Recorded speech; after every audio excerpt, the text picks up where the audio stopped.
like this. Okay, so we're going to put you up a level. You sure we can't get a sponsor to fund this so that it's like real I know money? it would be good. That would be, It would be good. it would be. I'm would. thinking about ways I can do it, but it wouldn't be. It'd be more like Who Wants to Be 100-aire. Yeah. All right. What is the largest species of shark in the world? Great white shark, hammerhead shark, whale shark, tiger shark. It's C. I haven't swam with great white sharks, but I have not yet swam with whale sharks or swam. And how was swimming with great white sharks? It's on my bucket list.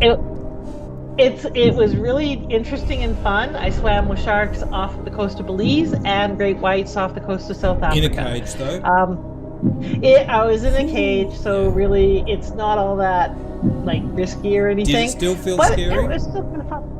It did, but you know what? When I was in Belize, I laid on the bottom of the ocean and I was head-to-head, nose-to-nose with 5 nurse sharks. And even though they were nurse sharks, and so they don't actually eat people or anything, that was more unnerving than the great whites, because like literally I was 12 inches away from them, and there was 5 of them. So that was kind of really cool. Scary, I'm terrified of sharks. There's a river near my house that we go swimming in, and then I took all the kids there and we were jumping off the jetty, and then the next week a man got killed by a tiger shark, and I didn't even know they were in the river. Wow, you didn't know they were in there. Crazy. All right, let's lock it in. Whale shark is correct.